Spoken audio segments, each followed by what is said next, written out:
One of the doctors, identified as a resident medical officer at a hospital in Dombivli, has resigned reportedly after he was allegedly assaulted by a Shiv Sena corporator and his supporters allegedly. The doctor has resigned and left Thane over safety concerns after receiving threats. Several other hospital staff members who were allegedly assaulted have also reportedly submitted their resignation letters citing security concerns after the incident. However, the hospital has not yet officially confirmed the total number of resignations. This has once again raised concerns over the safety of healthcare workers and sparked outrage over attacks on medical professionals while on duty. Several medics have since demanded stricter security measures at public hospitals.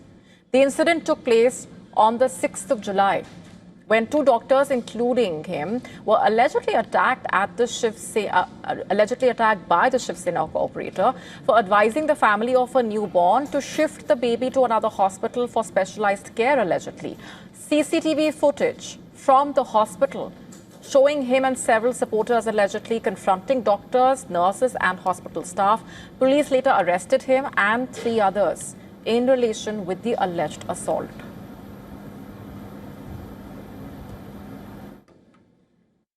Well, that is right. The case is now becoming even more concerning because the doctors and the staff who were present at the time of the incident and were assaulted allegedly by Shiv Sena corporator Ramesh Mhatre is living with fear, is what we've been told. They have already submitted their resignations to the hospital administration. In fact, one of the resident doctor has allegedly resigned and also left the city because he says that he still has that fear and he has no intention of coming back. In fact, he is also alleging that he has been receiving threats from the workers and the cooperators of Shiv Sena, including to his family members as well. Now, what we understand, the hospital administration is trying to persuade these doctors not to resign because that will seriously affect the existing healthcare system as well as the patient care at the hospital. This is Disha reporting here for WION from Mumbai.